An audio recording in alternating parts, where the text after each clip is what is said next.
guys, Ben Travovic here from the Manly Seagulls.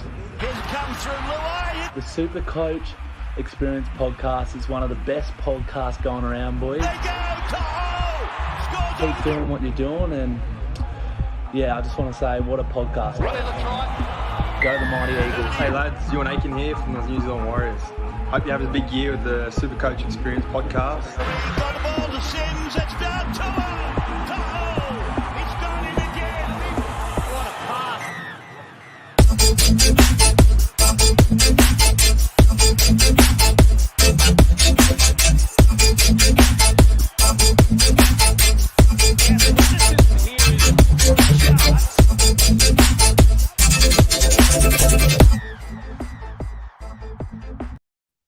Hello and welcome to the SuperCoach Experience Podcast. I'm your host, Brendan Savage, the coach at the Savage Turbos. Yes, we're here on a Wednesday night, a bonus episode, might I add.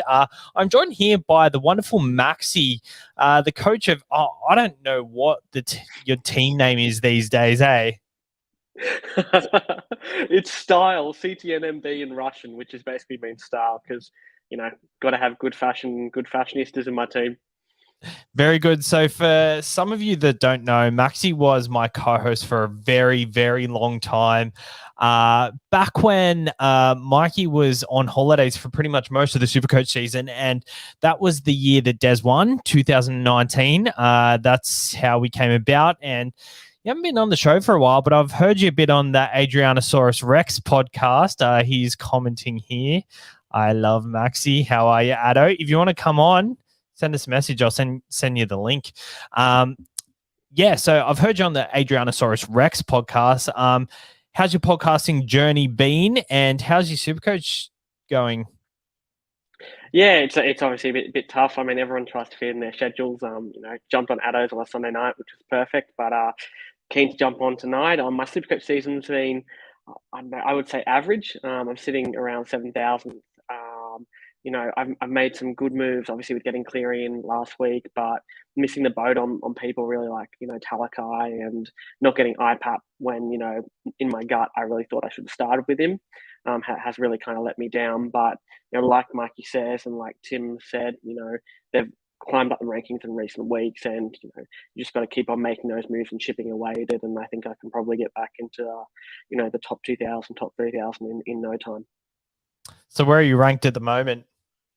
So I'm ranked 7,862nd, which is good. I got, unfortunately, my total score is 7,862. My rank is 9,072. I dropped about 2,000 ranks last week because no IPAP and no Talakai, which is a bit of a bummer when you score 1340 and you go down 2K places.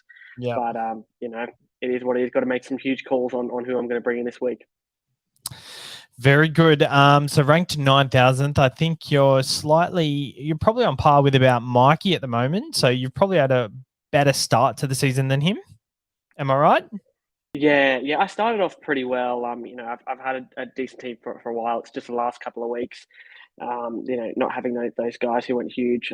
Even I haven't got Hines. Has really kind of halted that progression a little bit. But to be having kind of a Barney and still sitting around 9,000, it's not something to be too ashamed of. Very good. We've got some questions in here. Hi, Maxi. Welcome back, Mr. Lachlan on YouTube. We got Addo. He's going on another pod. Henry, get me on, lads. I'll send you the link, Henry. Join in on the conversation. Josh Camplin. Jake wants to know how to get better at SuperCoach. Jake is actually ranked better than most of us, 3,000th, which is pretty good. And then there's Henry again. And then Mr. Lachlan, I want every single Panthers player as my SuperCoach team. They have been on fire. Do you agree? I was actually thinking this the other day. I wanted to get Stephen Crichton in my side, but then I was like, is this overkill of Penrith players? I guess this is how we'll start the pod. Penrith players, how many is too many? And what's that type of approach for you? I mean, it's always good to pick them as many players from the amazing teams like Melbourne and Penrith as you can. I think, the nature of Penrith means that the points get spread around. Besides your Clearys and your consistent performers, like your Taylor Mays or your Toss, the points do get spread around quite a bit. So I'd say besides Cleary, May, maybe hold on to Tago, Yo. I think going people like Crichton and stuff, they've been in that side for a while and never really hit those keeper marks.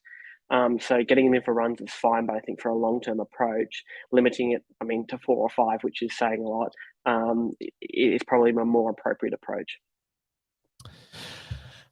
Do you think, Stephen Crichton, for example, the right centre, scored 105 on the weekend with 3 tries.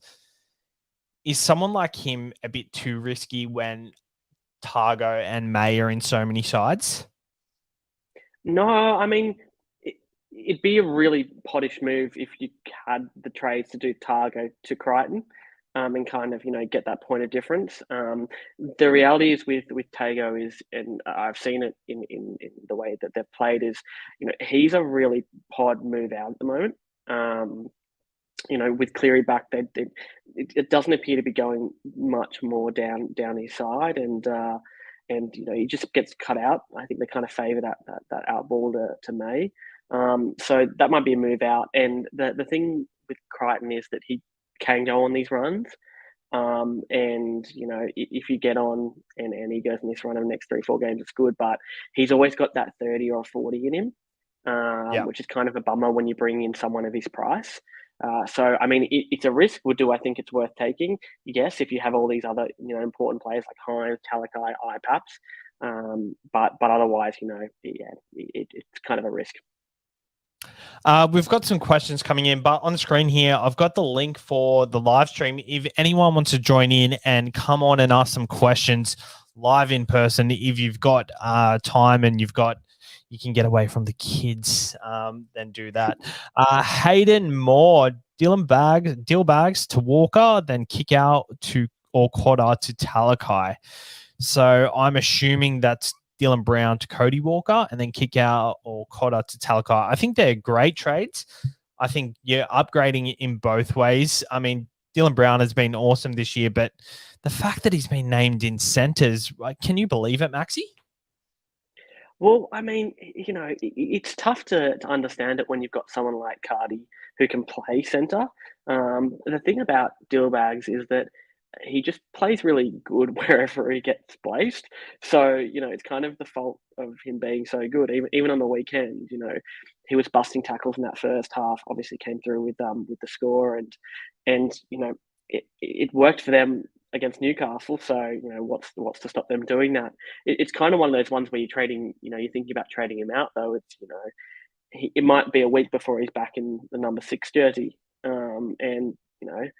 I don't have him, but I think he's as close to a keeper in the 5/8 position as you're going to get. So, can you wait until potentially team lists get named, an hour before kickoff to trade Dillbags out? That's maybe one. But, from an overall standpoint, if you're going to get Talakai in, which I think he's as close to a must, if that's the way you're going to go, then I think those are fantastic trades.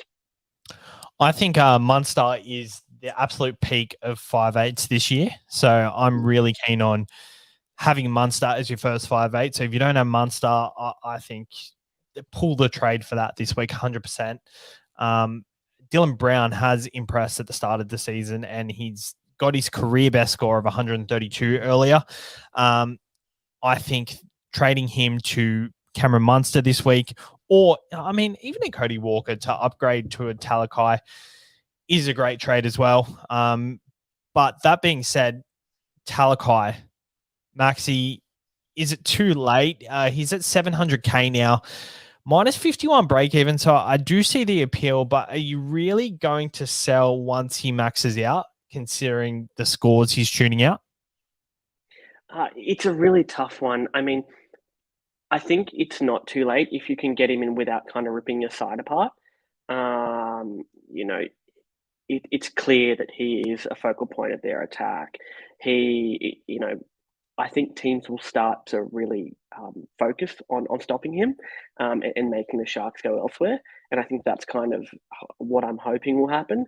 However, he's just looking fantastic. And I think Tim said on last night's podcast is we've been saying, 2 weeks ago, we said, it's the big score's not going to come again. And then next thing you know, comes out against Manly. And it could be this year's Ruben Garrick or someone like that who just keeps on scoring. So, at around 700K, you're paying a lot. However, if it's a keeper and particularly for someone like me who doesn't have him, he could be 900K in a couple of weeks, and you've well and truly missed the boat with someone like him. And particularly from an ownership perspective, he's going to be owned by, I don't know, upwards of 25% of teams, if he's not already, by the end of the round.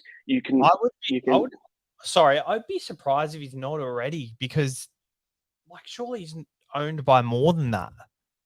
Right? Yeah, I'll have a look. I mean, he's going to be. He is 25%. He's owned by 34,000 people, and he's still the number one traded in this week. So that should skyrocket to nearly 35%, I guess. So he has 11% traded in this week, so he'll go up to 36% next week. Yeah, which means if you don't have someone like him, and he continues to go off like this, you're just going to fall in the rankings, unfortunately. So my kind of conclusion, and this is because I don't have him, is I have to rip my side apart and get rid of someone like Daniel Tebow, who I think is a keeper until the end, despite the Roosters not being great. I'm not going to do it. But if you can do it without absolutely ripping your side apart, then absolutely go for it. He is fantastic. Like if you've got someone, I don't know whether anyone's got Crichton, but if you've got someone who's maxed out, maybe like a Josh King, and you've got some money in the bank where you can switch via Jules to get him in, I think it's an absolute home run. And I think that it's fine getting a player who is highly owned, who doesn't score that well, because everyone else has pretty much got him. But if you don't have him when he pops off for another 120, the consequences are much more dire. So I think you try and get him in if you can. I think Mikey will be really happy to use the term pop off there. He's been trying to make it big in the last few podcasts, so he'll be really happy. Just back to your point, I really think that Talakai, you've got to ask yourself the question, is he a keeper for your side? If he is a keeper, 100% get him in. If he's not a keeper and he's someone you're happy to hold off and pay the price when he gets a bit higher, you could mark him at a 75 average once this hot streak kind of flattens out. You could wait till the second buy, closer to the second buy, to get him in if he holds his spot. And, if you think he's going to average 75 between here and there, then that will bring price drops. So I really think you've got to ask yourself the question, if you trade him in, is he going to be in your side for the rest of the year? And are you going to be happy playing him every week? Don't just trade him in because everyone else has him. Trade him in if you think his points are going to be worthwhile. And as someone who got him in at $430,000, his points are worthwhile. Yeah, absolutely. I mean, it's a hefty price to pay, especially for a centre wing keeper. Because that's what he's going to be. He's going to get that dual status, and he's going to be, you're going to end up wanting to keep him in your centre wing. But I mean, you can't blame it. But yeah, it's ultimately, do you think it's going to continue or do you not? And if you're suspicious about whether it's not going to continue, then I'd say you go elsewhere. But I think the majority of us really know that, it's, yeah, I just don't think it's going to stop. We've got Mr. Lachlan again here. Only Melbourne and Penrith have made me really happy this year. Cronulla and Eels have been good too, but need to work on some small things. I 100% agree. I think Cronulla have been awesome for SuperCoach this year.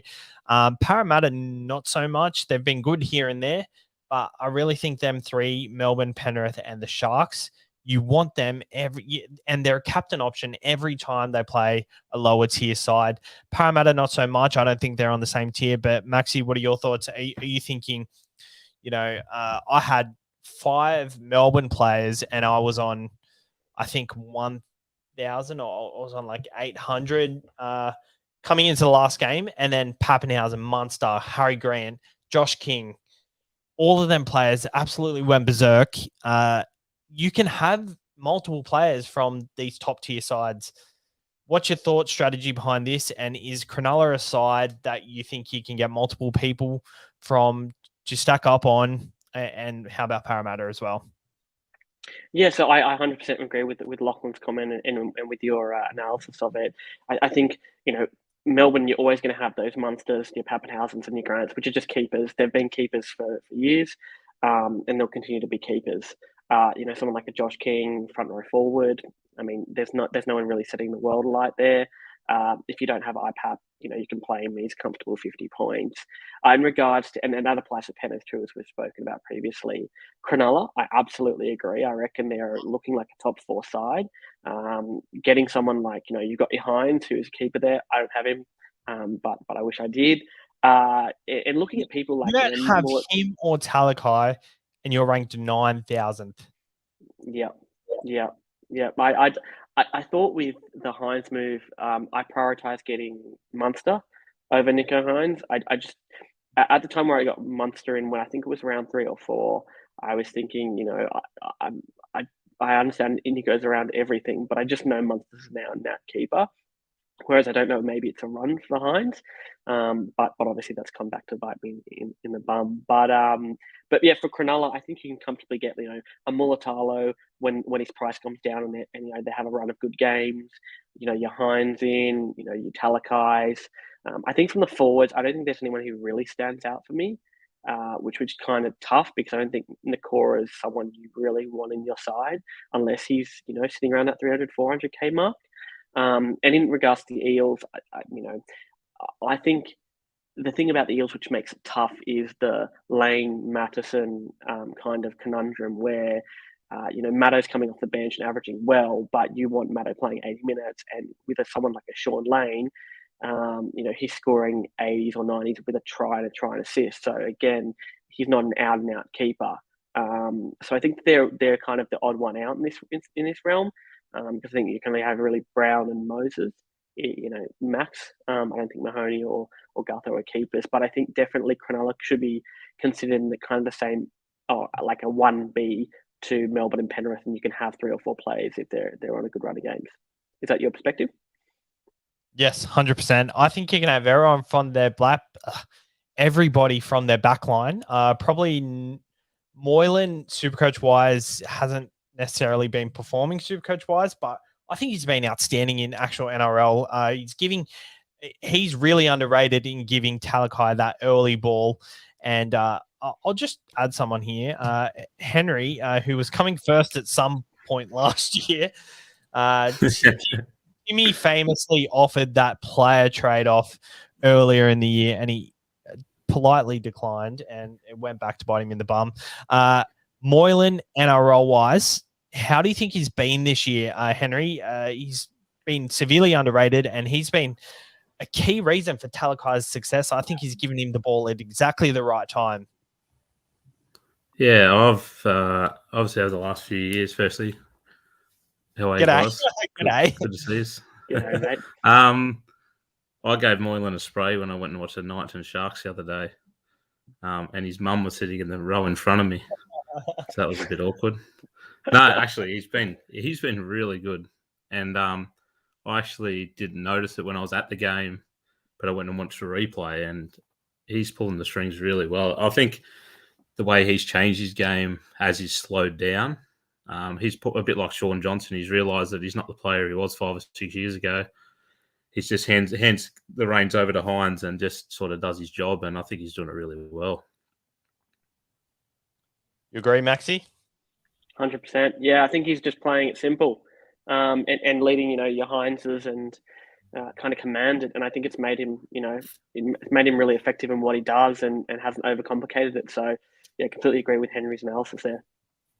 Very good. Bradsky from YouTube. Hey, lads, thought on Max King to Jesse Bromwich to generate cash for Aitken to Talakai. Max King. Max King's keeper to the buy.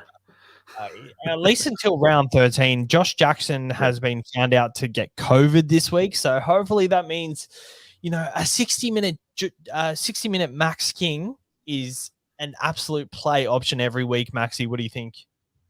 100%. Yeah, it's front row forward, as I said, no one's really kicking it off besides IPAP and Haas. So someone like a Max King, just put him in for a solid 50 points. I also don't think, I go back to the ripping your team apart to get Talakai. You're going to J-Brom, who's basically, I don't even think is as good of an option as Max King anyway. I think you try and find a different route to get Talakai in.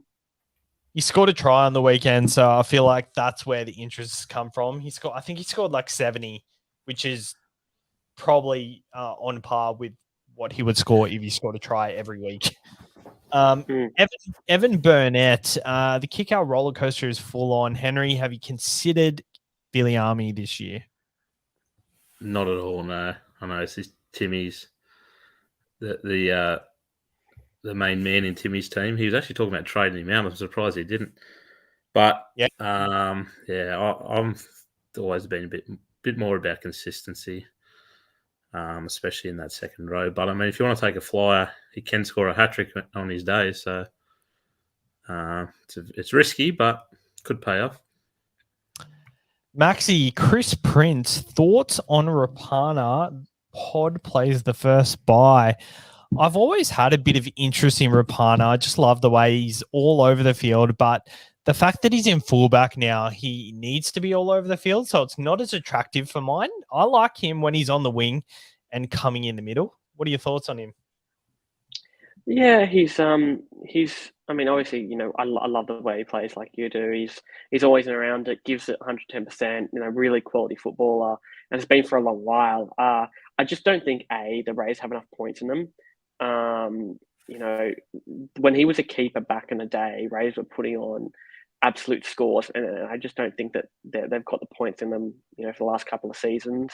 If you want a pod from the Raiders, I'd wait until everyone sells Schneider and then get him in maybe for the first buy once his price has dropped a little bit, because he's a type person where he doesn't need the Raiders to score 40 for him to get a solid, 70 points. So he's in around everything too. So I'd be focusing on him over Rapana. All right, we're going to go into the team analysis right now for the round preview. We answered a few questions in the start. So Broncos versus the Sharks. There's a few changes here. The Broncos, Corey Pakes has gone back to the bench. And the Sharks, I have been way too slow getting this up. But thoughts on the Broncos versus Sharks, Henry, in this matchup? Well, how are you seeing it play out? Yeah, I think the Broncos have been pretty good the last few weeks. Even when they get belted a couple of weeks ago, was it Penrith? Was it Penrith? Yeah, but 50 minutes up, they were pretty good, and then they've come home really good last week. But I think Cronulla are showing this year that they're definitely a top four side. They're a tier below the top two, but Craig Fitzgibbon's got them flying. I think they'll get the job done pretty easy. They've named Dale Finucane back, Wade Graham on the extended bench. If Wade Graham plays, he's another key to their cog and a good ball player. So, yeah, I think Sharks pretty comfortably. Tamari Martin was named a fullback, Maxi. Is there any interest there? No. I mean, he plays all right. I just don't know. Again, I don't know whether he's kind of an awkward price too. Isn't he around the 250, 270K mark? 210. Yeah. It's not the worst price, but I don't have too much of an interest in there, and I don't know whether another couple of losses they might chop and change the team and take him out. I don't know how good the job security is there, but I mean at 210K, the risk of it, maybe put a flyer on him if you want to downgrade to get up to Talakai. So I can't really blame it. I wouldn't go there personally, but if you've got Suwali and you need another cheapie to get in, then I don't really mind it too much. Got another question. A Stags and Cobbo buys, and on the other side of the park, a Stags and Cobbo plays, and on the other side of the park is Mulatalo a buy. Mulatalo's 700,000, isn't he now? Is he 700,000? Yeah, yep. Close to. Yeah, if you've got 700,000, I'd go Talakai or Hines first. The other two, are they plays? I'd bench Cobbo, play Stags. Stags I agree. has shown what he can do. Last week they seemed to just go around him, which is a seller a few weeks ago I was pretty happy with. But I reckon Stags v Talakai should be a cracker. That should be really good to watch. I think Stag's going to come out on top. Could be right. Oh, I reckon Talakai's going to run all over Stags. I reckon Stags' defense is not the best thing in the world. So, you know, I do like the hype that the Stags Talakai match is getting, but I just think they're going to isolate like they did with Morgan Harper. They're going to isolate, Stags on Talakai, and I think Talakai is just too big, too strong. Very interesting. All right, on to the next game. Titans versus the Panthers.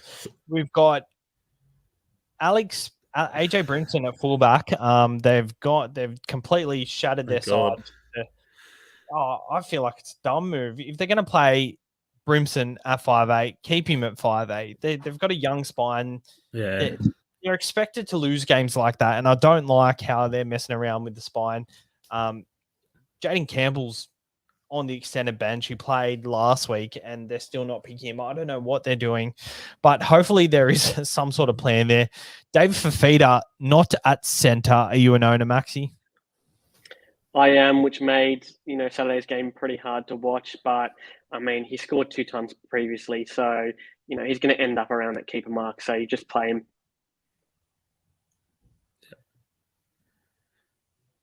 Very good. And on the other side of the park, Penrith, they look pretty similar. Sonny Luke named at 14. Any interest, Henry? Not really, but I'd never heard of the guy until he was named in the squad last week. He looked incredible. Let's hope he doesn't play too many more games so we can get him for round 1, 2023. But I wouldn't. I think he's going to be an AE this year. I wouldn't go there this year. I agree. I think he overplayed his hand a bit much and took too many selfish options on the weekend, but they did win by 30 points. So yeah, you can't begrudge him for trying. I see a lot of people doing Dave Fafita to Talakai Maxi. Would you advertise for that trade? No, because I think they're both going to end up as keepers. I think Fafita is going to be a keeper. He's averaging around 70, and the Titans still haven't really figured it out attacking wise, and they will. They're that type of side who will eventually figure it out. I'm actually one of the ones who actually thinks AJ back to fullback is a good move for them. I think he's better than Jaden Campbell at that fullback spot, but I just don't think that Jaden Campbell can play 5'8", so they've got to kind of slot Brimro in there. But I just don't think it's you're trading like for like, and ideally, again, I go back to my point of you're ripping your team apart and you're getting rid of a keeper to get another keeper. I generally don't like those type of moves. I agree. I'm not saying I hate that AJ Brimson to fullback. He is a great fullback. I just think they started the season with him at 5'8". Kind of stick with your plans. If he's going back to fullback, then make it a long-term thing. I think that spine just needs to stick together, and they need to string together some cohesion between the four of them. Next game, Rabbitohs versus Manly. Andrew Davey, Olakuatu, and Paseka are out. Blow for Olakuatu owners. Are you an owner, Maxi? Yeah, I am. Yeah, it's very unfortunate, especially for something where, I mean, I didn't even think it deserved 10 in the bin, let alone a week. And I think of all the things to appeal, Siegel should have absolutely appealed that one. But maybe they got wind that they didn't want to lose it for 2 games. But I just think, after that type of performance against Cronulla, without Turbo for another week or 2 weeks, this is a game where we kind of need to win. And you'd want to kind of have Olakuatu there. But I just think for this week, he's only out 1 week. I think he's going to be a keeper once Tommy comes back into the side. I think you just keep him. But obviously sucks. You got to play someone like a Max King or, maybe a Tuolagi instead. Henry, what are your thoughts on Olakuatu? I'm actually not that keen on him. I think he's I'm not an owner, and he seems to be scoring a lot of tries. I went around him, but What's he averaging? I mean, he's averaging well, like 60 77 or something. I think if you're keen on him next week, he's definitely a buy. But I still own Bully more, so it's good to see him there in the starting team. Yeah. Oh, geez. How did you keep that one for so long? Oh, I don't know. I had other issues, and he wasn't playing, so I just didn't worry about it. On the year hasn't got off to the best start, so I had to fix other issues. On the other side, yep. Sorry, Sav. I was just going to say, important for Manly owners and owners of Olakau'atu, we have Tigers and Broncos straight after the South game. So he's going to come back, and I mean, Tommy's scheduled for round 9, I think. So and Schuster's going to be back in, I would think by that time then. So I mean, like looking at someone like him again, I don't know whether I'd buy him at this stage. I think there's more important people to get in, but for people like for owners, if you're considering selling, I'd say don't. Because those 2 games are absolutely juicy. And the thing about Olakau'atu as a Manly fan is, he's that player. We design a lot of our plays within the 20 around him. If he's kind of if the defense marks up on Tommy Turbo, you play that ball into Olakau'atu and he just barges over.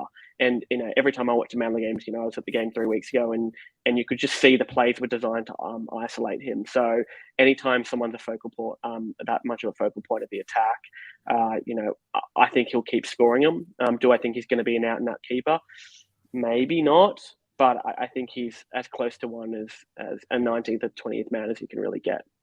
I'm not so sure because, Schuster's on the extended bench this week. So assuming he's back next week, Tommy's due back next week.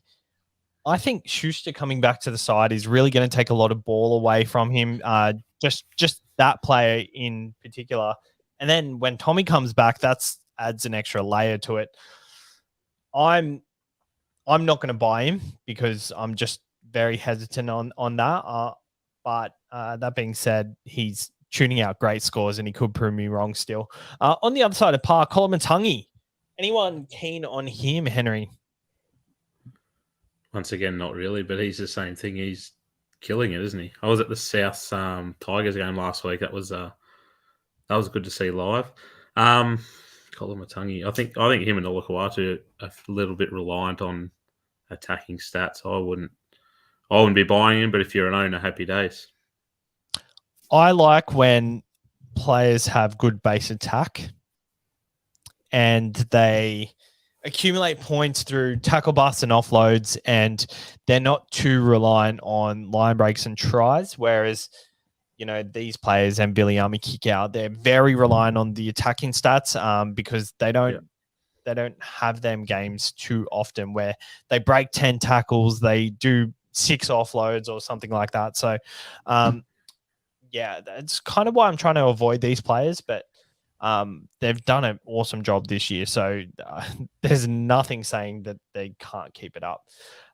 Next game, Warriors versus the Raiders. Actually, let's go back to the other game. Blake Taafe, is anyone playing him this week? Not an owner here. I'm not going near him. I didn't get him either, and I'm very happy. No chance. Yeah, I have him, and I don't think he's a bad. At that price, he'll make you a bit of money, and he's not a terrible cheapie. But playing him, I actually think Manly will put up a fight. I reckon after last game against the Sharks, our second half performance was fantastic. Yes, we have a lot of outs going on, but I think Cooler at centre is going to really improve us, particularly in the back line, and that we'll be up for this one. So, I just don't see that many points there for Taafe. And I think on the last week's podcast, we were saying, he's not a focal point there, and it appears to go through other outlets such as, Cody and AJ. So I wouldn't be buying him. I'd be looking as a cheap option at people like Suali. But if you have him, I would try not to play him at all costs. Is Cody Walker a buy this week? Any of you jumping on? I've seen a lot of people jump on, including Mikey, Jake, and Tim. I think Jake is actually passing. I don't know about him. You're right. No, go. I'm tempted because that could be my way to Talakai. Yeah. Deal bags down to Cody Walker. I think they're good like trades. You and Aiken or a Dan Tupou up to Talakai. Like, considering you can make 300,000 from Brown down to Walker, it's pretty good that and then you can turn someone, and then Talakai is going to make you 100,000 next week, and even if he's not a keeper, he's still going to make. You still can turn him into then, because I don't have Talakai or Hines, so I've got to get one of them definitely this week. Jesus. Where are you ranked, Henry? No, I'm like 19,000 this year, but I'm going in the right direction.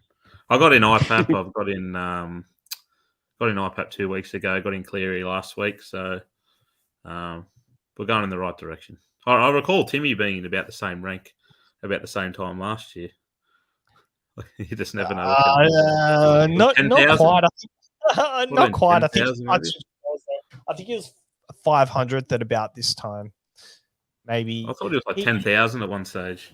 No, he was speaking to me last. He was speaking to me last week, and he said to me, "I'm ranked higher than what he was last year." And I was like, "Oh, that can be a warm, fuzzy feeling inside."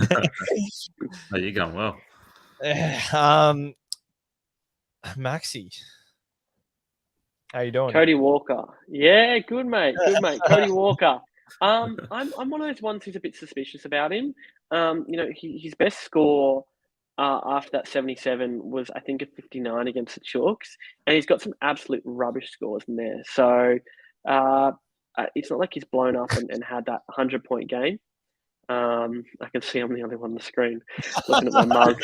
I can tell when I put the single person up on the screen, they get distracted because they're like, "Oh, geez, I can't see anyone." No, I'm just looking at myself being like, "Fuck, that boy's handsome." That's what I'm looking at that for. But yeah, Cody Walker, I don't know. He's an all right option. I think he's. I mean, if you're going to go to Talakai and like Henry's doing, I think that absolutely you make that trade, deal bags to Walker, and that's your only way in Talakai. But otherwise, I don't know whether he's a keeper this year. His scores haven't been too amazing to date. Yeah, can I just say, I think a lot of people are getting Walker expecting kind of a replica of last year's form. Maybe not quite as good, but they're expecting for an uplift in what he's doing now. Last week, Lachlan Ilias got 2 try assists in a game that they lost.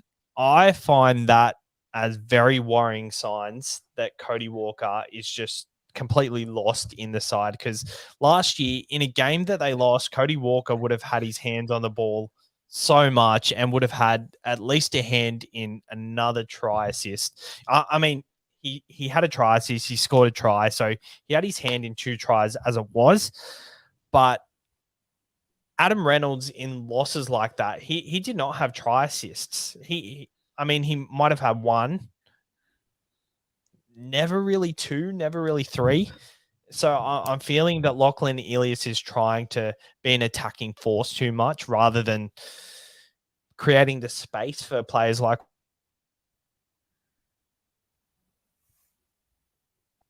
I think Sav's might have. Oh no, there you are, mate. Yeah, I think you're right, Savs. But I just don't think also that left edge is as lethal as it was last year, and it might get there. But just last year, it was just gelling fantastic, and everything was going through Cody. Whereas now, I don't know whether it's the attack they're wanting to make it more of a balanced side. But it just doesn't appear like he's as lethal down that side as otherwise once was. I agree, but I 100% see the temptation. Him at the price, it's probably the lowest he's going to be, let's be honest. Moving on to the Warriors versus the Canberra Raiders. The Canberra Raiders look pretty similar to last week, which is not a surprise. They've got Elliot Whitehead back. And then the Warriors, they've got Josh Kyron out. Valea is on the wing instead of Edward Kosi, who scored 3 on the weekend. Had an absolute barry. But Vallejo is back. A lot of people would have held. I actually sold, and a lot of people I know sold as well. If you had him in your side, would you be looking at eyeing him off and buying him again? I feel like there are a lot of cheapies on the horizon, such as Sawali, Taafe. We should have spoken about Taafe in the last game. I guess we can touch on him now. The cheapie crop, Taafe, Vallejo, Sawali. There's Sasagi from Newcastle. There's Tamari Martin. We can't obviously have them all. I'll start with you, Henry. Where do you rank them all? If he can hold his spot, I think Tass is number one, and probably Sawali I'd have to Martin down the bottom there somewhere. Who else did you say? Sasangi at the Knights. He's going to be gone. Back to bench spot at worst once Gagai's back, or even next week. We've got no players left, so maybe he holds his spot for longer. I'm not sure, but I think if you can get. If Tusk can get you to Talakai or Hines, Pappy if you don't have him, anyone like that, a Cleary, I think definitely, because I think Tusk has earned his spot. I don't think Milne's any good. He's got the spot in front of Jackson Paulo. So, yeah, definitely Tusk clear number one, plus his bottom dollar. He's 175 instead of that, 50K more, 60K more. Maxi Taafe played 20 minutes the other week and scored 40, scored a try. So obviously in his rolling average, he's not going to have that shit 7 score. So he is a good buy for next week. What are your thoughts on another cheapie who has break even at -7, Christian Tupelotu? I love him, and I reckon you absolutely smashed that call. Yeah, he's good. Like, he's really good, and I don't know. Like, obviously, I think Cooler's going to stay, and Garrett's going to go back to the wing, because that's I don't reckon Tupelotu can really play centre. But if Tommy's back next week, Tupelotu's a risk. And yeah, he might come in over the origin period, but I think Henry's right about Tass and Suwali are better options around that price point. I think Swali looked really good on the weekend as well. I think the eye test is a very good factor in determining these cheapies, and we've had a good look at Swali last year. We've had a good look at how he's progressed this year. Maxi, you're a person for fashion. What do you think of him without the headgear? How does it feel when you see him running on the field with a headgear? I always see, like, Josh Curran didn't have a headgear on the weekend. I always think when people take their headgear off, I'm like, crap, they're going to get hit in the head. They're going to get HIA, but every single other player doesn't wear a headgear. So I don't know why I think it, but I'm just like, what are your thoughts on Swali without a headgear? I like him with the headgear. It suits his head. He's got a very good shaped head for a headgear. He looks like I don't want to bring up a Union in a league podcast, but he like a little young Mac Giddo. He looks fantastic with a headgear on, and I know he's taken it off, and he's a good looking chap. So obviously it suits him, but I reckon for stylistic reasons, I mean, keep the headgear on. It's always also good because I get confused sometimes between him and Billy Smith. And the headgear was always a good thing of identifying him. So, I know. I reckon, Joey, you bring back the headgear. Henry, back to the Warriors. Adam Fanua-Blake at 504,000, playing the first bye, coming off a 24 in his rolling average, break even of 64. I was honestly looking at kind of going him over an IPAP or a Tamalolo, but just over the weekend, IPAP and Tamalolo just proved that they're just so much above what Fanua-Blake is. Is there a world where you target Fanua-Blake, or is he just written off? No, I started with him and then I flicked him to. It might have even been Max King to upgrade elsewhere, but he's just getting the same scores as Max King, and even Josh King's been outscoring him. So you've got to go up further. You've got to go Tamalolo, IPAP ideally, because he's the clear number one, but IPAP Tamalolo way in front of Adam Fanua-Blake. He's still 500k, isn't he? I think so, or maybe just under, but definitely going to go up higher. AFB? Oh, yeah. He's 504k, which is Yeah. probably way too much.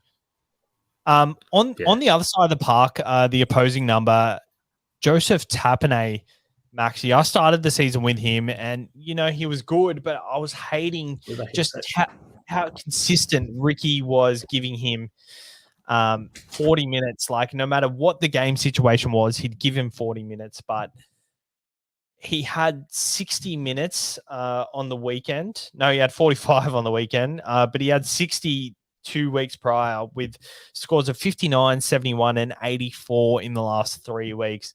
What are your thoughts on Tapine as a potential round 13 buy? I mean, he's a type of player where even in limited minutes, I mean, it's one of those things where if he just gets up into like the 55-minute range, he'll be a really solid buy. I just don't know, and I just don't trust Ricky with the team, given their recent form, to keep him playing him. If he's up around that 60-minute, like he played 60 against Melbourne, and I think around 55 against the Cowboys, and that's like that'd be a great little trade in for the buy. I just think that there are better options, and I think even going AFB as you spoke about previously, or I don't know how long Curran's out for, but I mean Jazz always interests me. If he's been scoring really well in recent weeks, but yeah, I just don't think Tapine is really an option unless he keeps up that 55 to 60 average. He always becomes relevant at some point of the season, Jazz, doesn't he? Yeah, and he's just a base stat beast when he's playing the minutes. I've got a good offload in him, lots of tackles. Always becomes an interesting option. I don't think that his defense is that great, and I don't know whether Brown rates him, so that's always a bit of an issue. And he's not cheap. I think he was down at the 400k, maybe even the high 300s, and 440k. There's 60k difference between him and AFB, and AFB is probably a more stable and more proven keeper at that point. Did Henry fall asleep on his bed? Did you fall asleep? No, I had to get my laptop charger. Oh, no good. We just saw you posted in the chat before that a buggy place went on fire. Yeah, I was at the Lakes Golf Club, which is one of the most prestigious clubs in Sydney. Their members got members' storage, like their push buggies, 200 sets of golf clubs up in flames. Whoa, which is what? Not good. That's terrible. Terrible. Cool. Anyway, I don't know what else to say. It's pretty tough. Yeah. I don't know what to say to that either. So moving on to the next game, Roosters versus the Bulldogs. The Roosters have been completely underwhelming, and I'm sure most of us, to some extent, relied on our Roosters players to start the year. Obviously, most of us have kind of sold off a few of the Roosters players, but a lot of us are still holding them. There's players like, Sam Walker. There's the Billy Smiths people are relying on. There's Tupanua. There's Crichton that people are kind of banking on coming good. What are our thoughts on the Roosters? Could this be the game where they finally click? We've been saying it for bloody 8 weeks now, but I feel like if there's going to be a game, it's going to be this one. Maxi?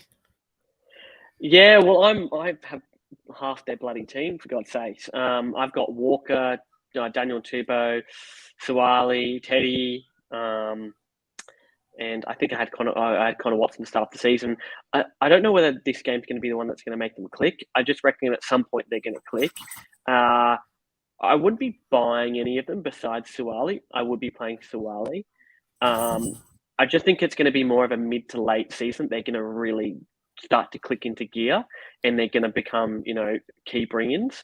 I just don't think it's going to happen in the next couple of weeks. I've been watching them quite closely, and Walker and Keary don't appear to mesh that well.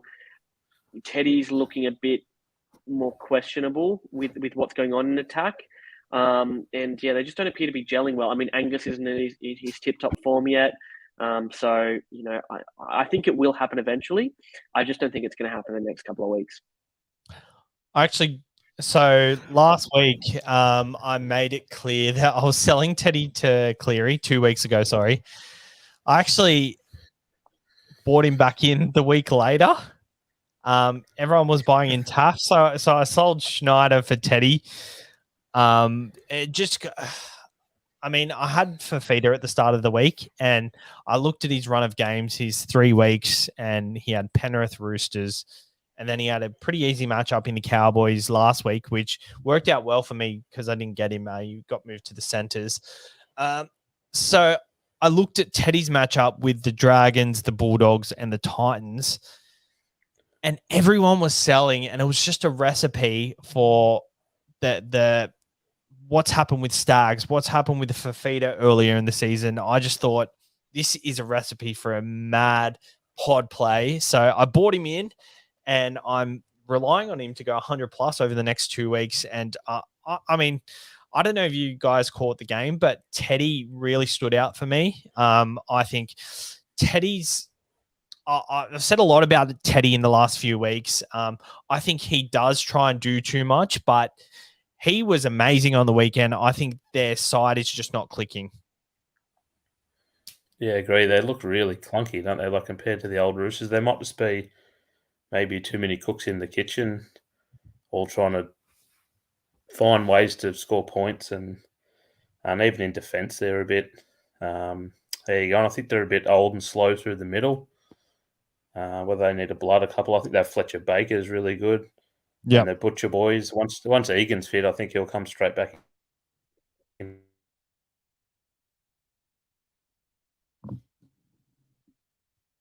Him as well. But, and the Roosters not going real well. It's not helping the team. So let's hope this is the week that they click. But I reckon the Bulldogs will put up a good fight. I don't think it'll be a complete bloodbath. They seem to be playing good for 40 or 50 minutes, but they just can't score enough points. They just don't have that sort of X-factor player. Might have to be Fox back to fullback or something like that to just to spark them. I hate that move so much. Like, I 100% get it. In a side like that, you've got to get his hands on the ball. Like, he's the best player. He's the most vocal player, but I don't know. I've just never seen him as a fullback. He hasn't got that ball playing ability. I just hate it, but I get the chat. Maybe he does the turbo roll and just goes looking for it. He should be doing that. He should be doing that anyway. Maxi, what are your thoughts on the halves? Do you think they need to drop one of the halves? I feel like they're just trying to overcall each other and they're not sure when to overcall each other. What do you reckon? I don't know. I mean, Sam Walker, his defense isn't the best, but he's doing a bit better than what he was doing last year. Like last year, it was clear he was really raw, and he was just getting walked over. This year, he's still a weakness in defense, but he's at least a little bit better. Again, they're doing too much. I think it's the more practice they get, the better they'll get. And I don't think dropping them is going to be a solution for them. They're both really good halves, and I think they're both going to be halves of the future of the club. It's just a matter of getting experience under their belt playing together. Kiri was out last year, so Walker didn't really get that experience, and I think eventually it will gel. So, do I think it's more telling one of them? Maybe it's a Walker to take a bit of a back seat and just focus on game managing. I think Kiri would be that the one that kind of leads the way for that. Maybe that's a better option, but I think keep the team as it is.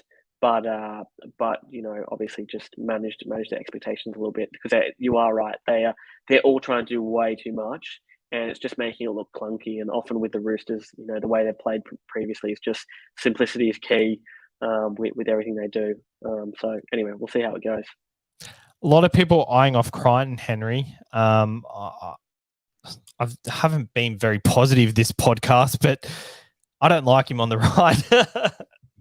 What do you reckon? Oh, he's mute. Have they switched back the last couple of weeks? No. Back on the right now, left. No. Yeah. So I don't think he go near Crichton until the Roosters really show that they're starting to hit their groove. And look, Robbo's one of those guys. I mean, I think 2018 when the Roosters won it, they lost their first 2 or 3 games. They really backload their season, like get better and better and better, like opposite to Melbourne and Panthers that come out and they want to put 10 or 12 in a row, whereas Roosters have always been a team that just sort of try and get a few early wins, but just sort of work their way into the season. But once, especially if Angus doesn't make Origin through that Origin period and he's really bottomed out in price, if the Chooks start to sort of click into gear, he could be a good pickup at a cheap price. Like I started with him and then I flicked him. I can't remember who I got, but yeah, I flicked him before he started to drop a lot in price. So yeah, don't grab him yet, but definitely a watch. And another thing to note before we move on, Karaz scored 56 last week. Everyone was up in arms, very excited for a cheapie to come by from the Bulldogs, but he's not in their top 30, so he won't be available to play till after round 10, I'm pretty sure. So that's one to keep an eye out on because he looked quite promising. Next game. Knights release him 2 weeks before the season. Oh, Karaz. To go to the Dogs. Yeah. Oh, he's so good. Adam O'Brien. He's going to be straight. He'd be our right centre this week if with Gagai out. He'd be our right centre if he was still at the Knights. Oh, well, I guess look at their centres, Bradman Best and Dane Gagai. He's not going to that's right. You get an opportunity anytime soon. So the next game, TIO Stadium, Parramatta versus the Cowboys. I mean, everyone's scrambling to get in IPAP, but this is a pretty tough matchup. Cowboys were only second in defense this week or last week, but only second in defense. So maybe the outside backs, Penasini, is he a play this week? Is he a sell? What do we reckon, lads? Henry, you take this one, man. I think he's no a play. idea. I think he's a hold now. He's still got a bit of money to make. He's still a stage 40 or 50, 70 or 80 with a try. I mean, if you've got no issues and you need to get up to Talakai or something like that, you can sell him. But I still think he's a hold for now. He could be a bench next week though against Panthers.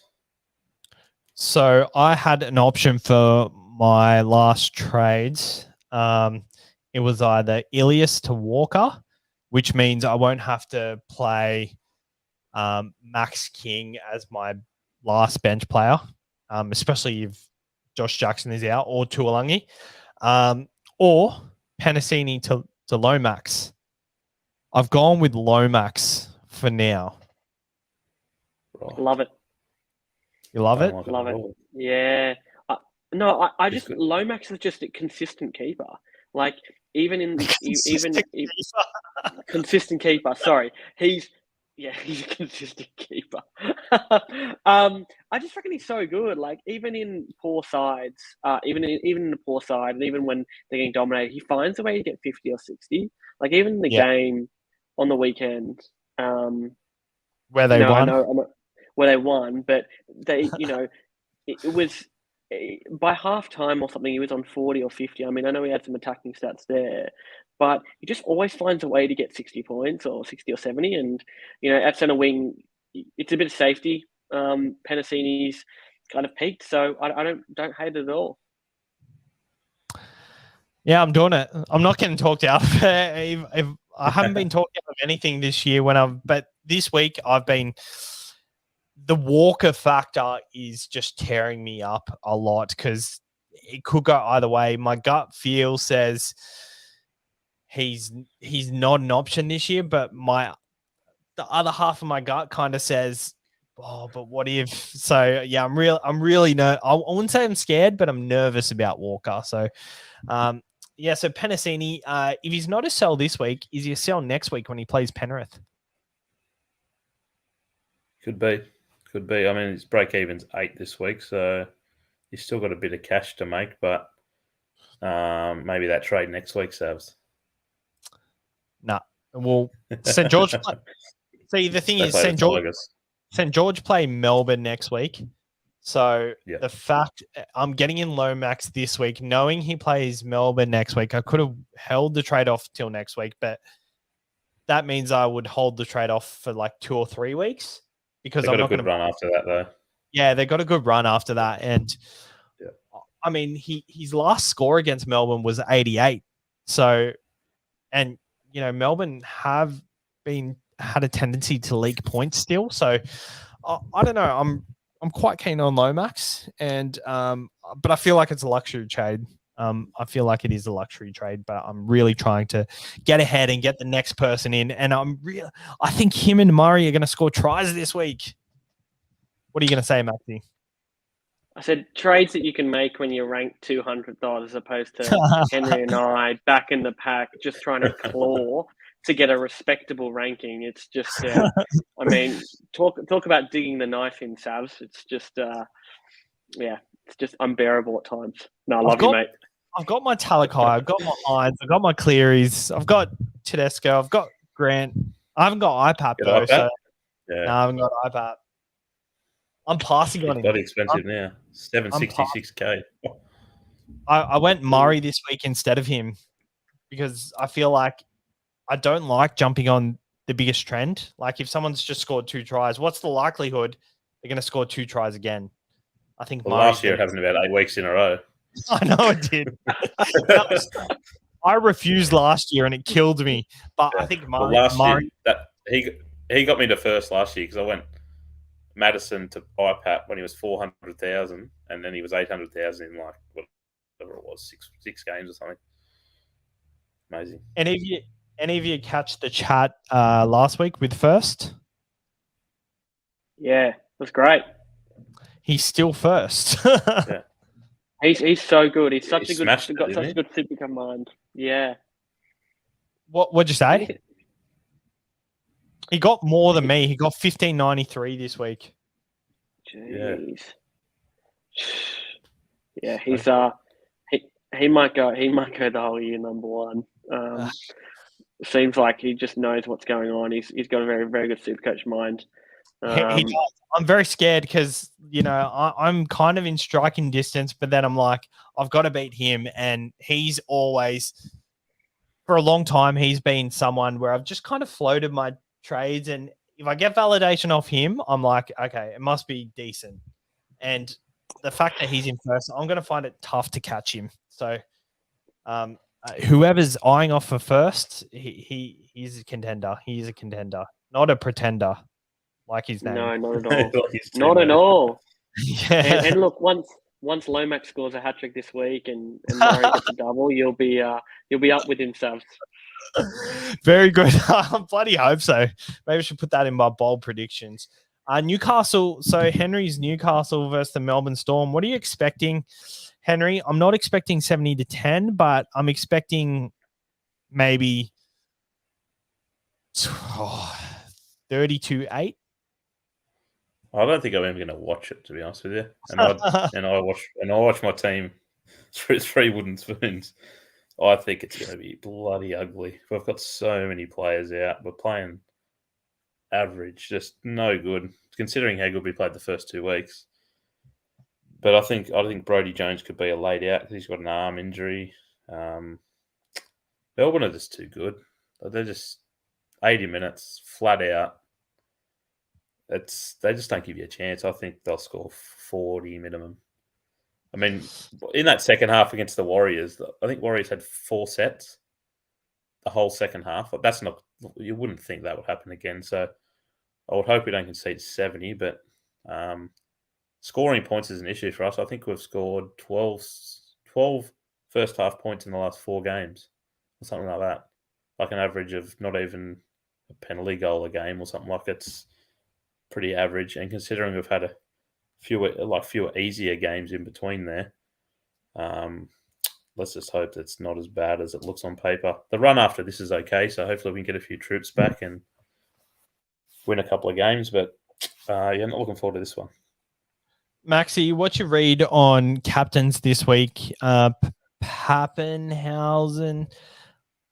If you think Melbourne are going to towel them up, is Pappenhausen a genuine captain option this week over Cleary? I know there's a world where you can VC Cleary and captain Pappenhausen, but our sides aren't quite the makeup that makes that option worthwhile at this stage of the year. And And Pappenhausen, I'm worried about his ankle. He went off early because obviously he was struggling with that ankle. What do you reckon? Yeah, I think it was more of a precautionary thing. I mean, he bloody scored a try off that ankle, and then I thought he was kind of just going to get rested immediately, but he put on another assist before he got hooked. So, yeah, I think he's a genuine captain option. The VC clearing into Captain Pappenhausen is probably going to be template-y this week. It's hard with AEs coming in, and I reckon of the two, he's potentially got the better matchup.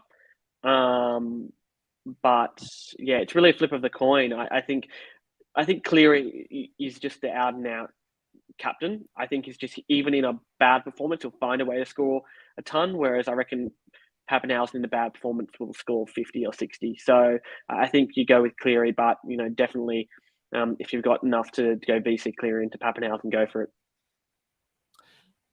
Henry, are you captaining Pappenhausen against your Knights? Nah, no, I'm going to go Cleary straight out. I think he's just a lock-in 100. And I also think they could be that far in front. You get Pappy might get an early shower. He might be at 150 already, but I think he might get an early shower again. I actually think, I said this a few days ago, I actually think he's a chance of being a laid out. Because what's the point of playing him if he's got a niggle? Like, what's the point? They're going to win. Yep. And that means he's a good fullback. He's shown that at Canterbury.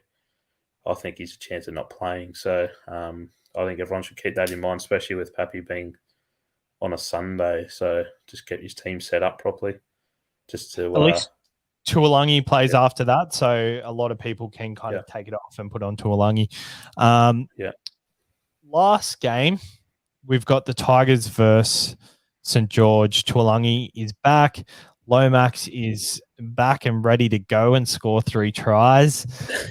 And we've got we haven't got much other interest. Jackson Hastings backs up some good performances. What are we gauging this game? This is going to be a bludger for the end of the week, isn't it? I mean, it could be a great game, but it's going to be a bludger Supercoach wise because there's not really many Supercoach options in either side. Yeah, I think it'll be a good game. I think both teams are playing pretty good footy. But yeah, Supercoach wise, who would you have? Like, I mean, you're going to get 150 points. Yeah, you're going to get 150. So you're probably captain Lomax, will you? Yeah, probably. I'm actually looking forward to watching this game. I think could be the battle of maybe the 10 to 12 teams, but I think it'll be a close contest. Yeah, no, I reckon this is battle from 7 to 11. Like that, Tigers are top 8 after 2 wins. Well, they could if they keep this form up. I reckon maybe. Maxi, how devastating is it when you wait all week for the footy and then you don't have a player on Thursday night? It hasn't happened to me for a while, but it absolutely. You know what happened to me last week? I didn't have a player. I didn't have a player all Super Saturday last week. What?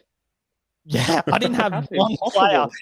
It was terrible. It was the worst weekend. It was the worst Saturday of footy I've ever watched because it was the Tigers versus the Rabbitohs. I didn't have Taafe or Walker or anything. And then before that, Cowboys. It was the Titans versus the Cowboys. I had Helam Lukey in my side before, but then when I saw he went to the bench, I swapped him over to Swali. So I had no one. It was really bad. I'm known for trading in a player on Thursday night just so I can watch him play. And I've done it on Friday too. I remember last year during the buys, I had no one for the Dragons game, so I traded in Ben Hunt. I don't know. That's probably why I'm ranked 9,000. I just trading players. I've done that. I can watch the game. I've done that too, though. I've done that too as well. It's so depressing when you get so excited and then you look at the game and then you're like, oh crap, I've got no Supercoach players in this game. No, good thing I've got Haas for Thursday night, so that's my one player. And look, I think it's best for Henry and I if we don't have Talakai and Hines, just to turn off the game and just come back after it's done. I don't know whether I can go through a game, another Sharks game, especially after the heartbreak they caused my Sea Eagles last week. Jeez, and how much I absolutely got grilled in the chat about that one. I got like 5 players tomorrow night: Haas, Stags, Hines, and Talakai. And I was considering getting Mulatalo. Oh, no, go Moylan instead, Savs. All right, let's go to bold predictions and we'll answer some questions, I guess. Go play! By your powers combined, I am Captain Planet. Captain Planet, he's our hero. Gonna take pollution down to 0. He's our powers. All right, let's go our bold predictions. I've got mine ready. Let's get me up on the screen. So I am going to go, let's wait when that, I'm going to go Cameron Murray, Nathan Cleary, and Lomax to score a total of 4 tries between them. Right. You like that? Murray? Oh. Just because he traded in 2 of them.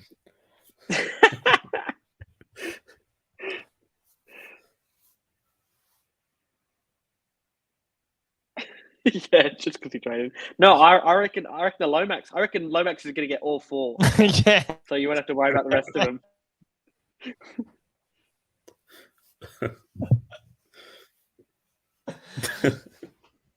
All right, Maxi. I'll go. You go. Oh, you go, Maxi. So I want Savs to get up into the top 10. So I'm gonna, and I love Lomax, as you kind of see, he's a consistent keeper. I think it's a new term we've used to describe a special niche of keepers. So I reckon Lomax is gonna score 120 plus. I reckon Sammy Walker, this is going to be the week where they look like they're going to click. They're going to look better. I reckon Sammy Walker's going to get 110 plus. And my last one is going to be Cooler. I reckon he's an absolutely solid talent. He's waited for his spot. Obviously, he's come back into the side. I reckon he's going to score 90 plus against South. Is it lagging? You are, yeah. Yeah, it is. Yeah.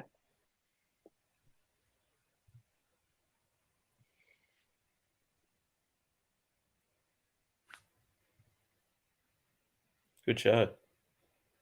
Yeah, good chat. I reckon it's the person who's coming first is hacking his internet. Yeah, maybe. Do you want me to go, Savs? Or? No, I think you go now, mate. Right. I'm going to go Cleary to go 3 in a row, 150 plus. And I think I'm going to agree with you. Sammy Walker, 100 plus. And Coates hat trick. There's my 3. Do you have Coates? Yeah. Oh, fantastic. Surely you're going to go iPad and score another double back to back and prove Sav's wrong. We'll throw that in as well. We can't have too many. He's going to get all 4 right. No, I think he's dropped off, but there he is. Oh, he's back.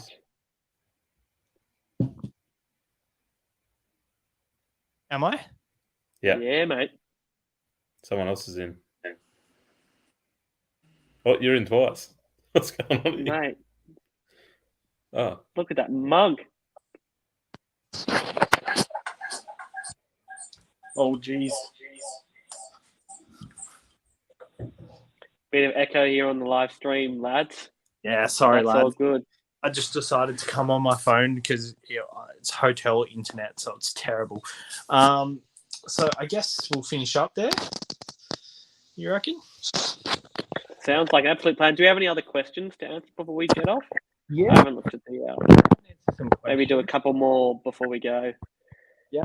So let's scroll back up here and we'll go best C and VC options with all guns available. Cleary captain, Hines vice. I like it. Yeah, Sharks play the first game, so get the VC out of the way early. When do Penrith play? Yeah, the only thing would be if Hines goes big, how are you looping? That would be the only issue with that, wouldn't it? I probably wouldn't loop this week with that many good captains this week.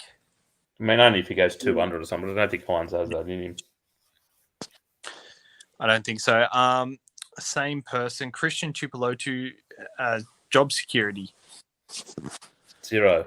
No, it's pretty good. Do you reckon there's a world where he takes Saab's position?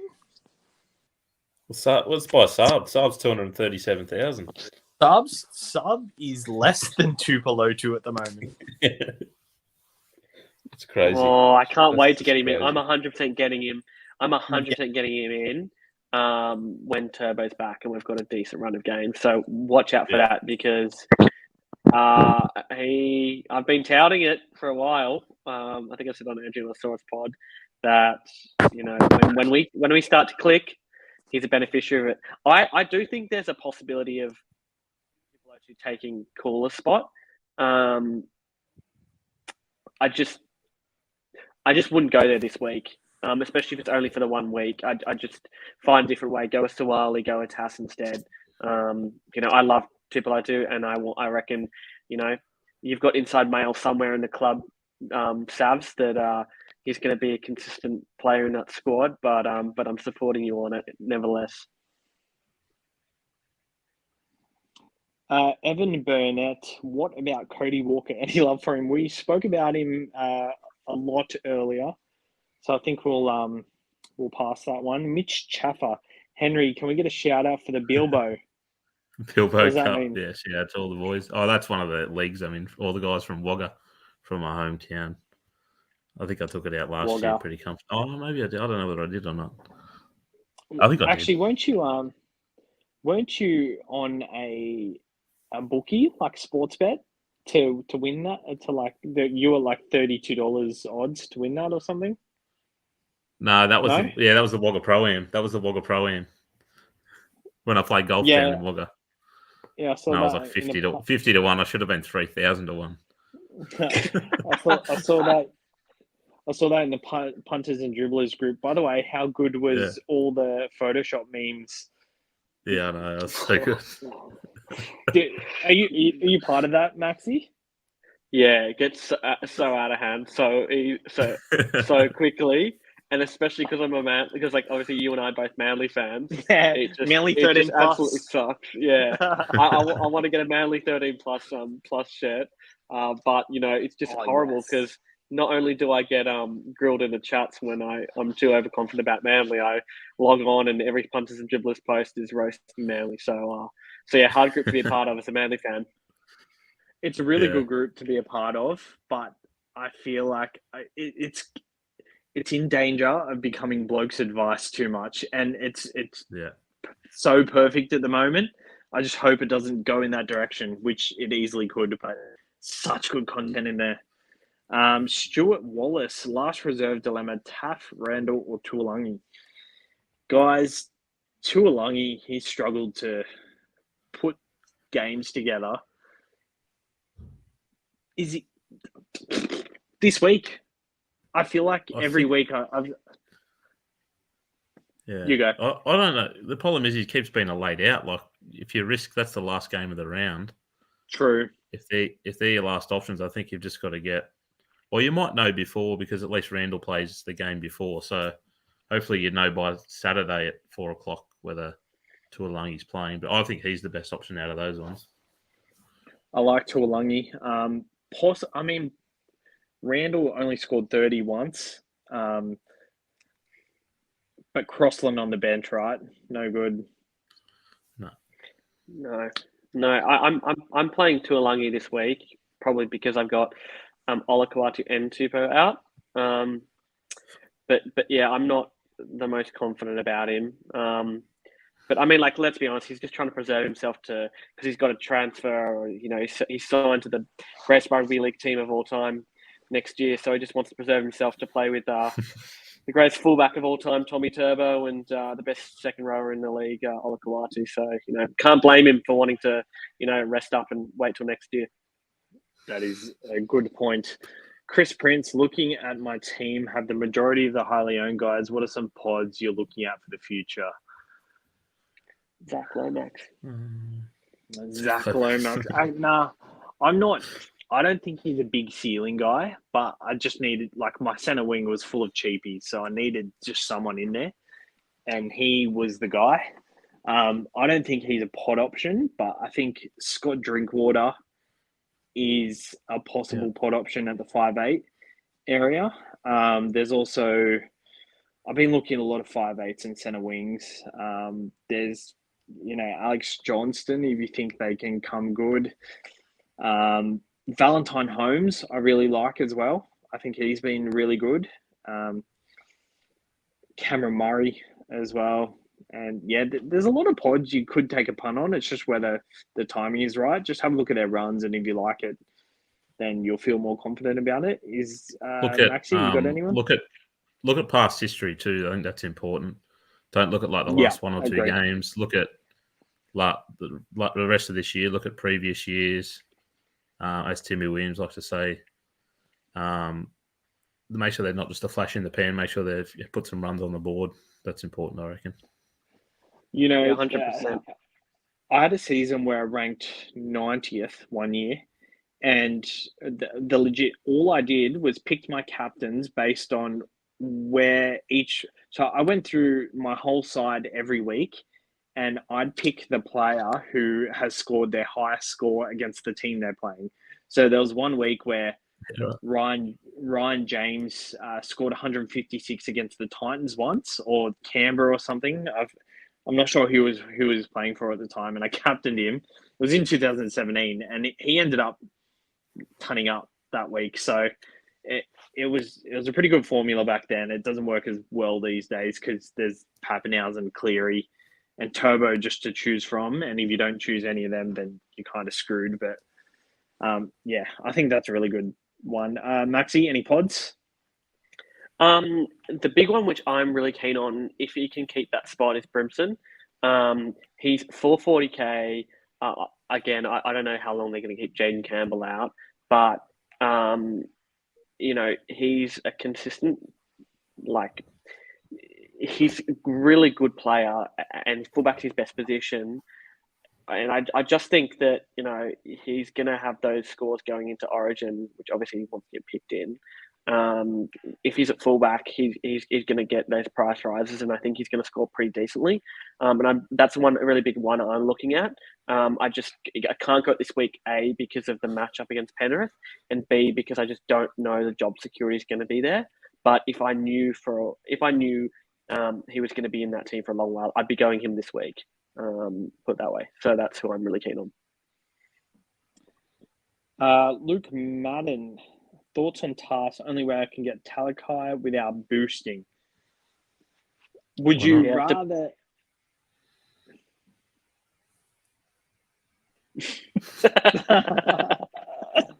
It's getting late, boys. It depends on who you're going to Taafe. Again, it's a context-based answer. If you're going a Penasini or someone like that to Taafe, I wouldn't do it to get Talakai. Actually, no, I would do Penasini, but I wouldn't do someone like a Tago. But it's all context dependent. But it's an alright trade. Put it that way. Yeah, 100%. Daniel Warby, do you see Paps and Hines in the blue squad? Obviously, one of them are going to miss out unless they end up choosing one of them in centre, which I doubt. But one of them is going to miss out, so that's going to be good for Supercoach. What's your read, Henry? I reckon they could possibly both be in the squad because with all this COVID, I'm not sure how big the squads are going to be, but maybe they might take 30 players or 25. I'm not sure, but I can see him going into camp and then maybe being released. I think those guys, it'll make them, especially Hines, if you put him around the Blues camp, it'll make him an even better player. But I wouldn't think they'll be in the 17. I don't know. It's hard. Who gets the 14 jumper? That's probably might be one of those guys, I guess. Yeah, Pappenhausen maybe. Maybe Talakai. Yeah. Maybe. There's been a lot of... Is there a world in which Hines gets picked to partner Cleary? Or is it just not going to happen? I did float that idea across on my Instagram because someone said it to me and I was like, man, that is a deadly combo. That would be awesome. Mm.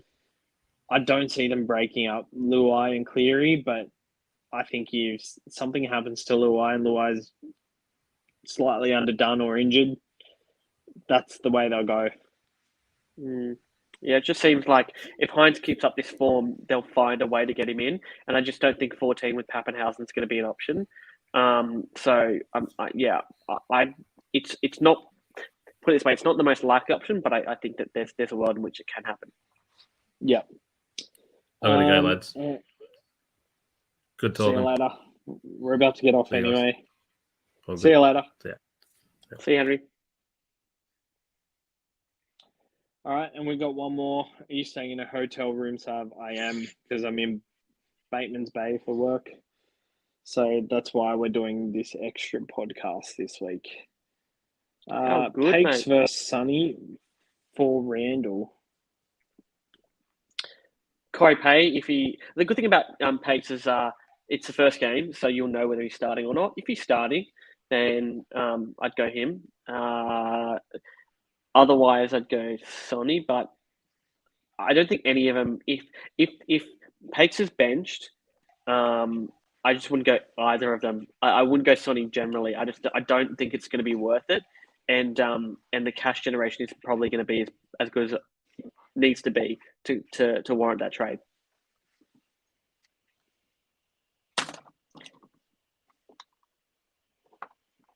Yeah, I agree.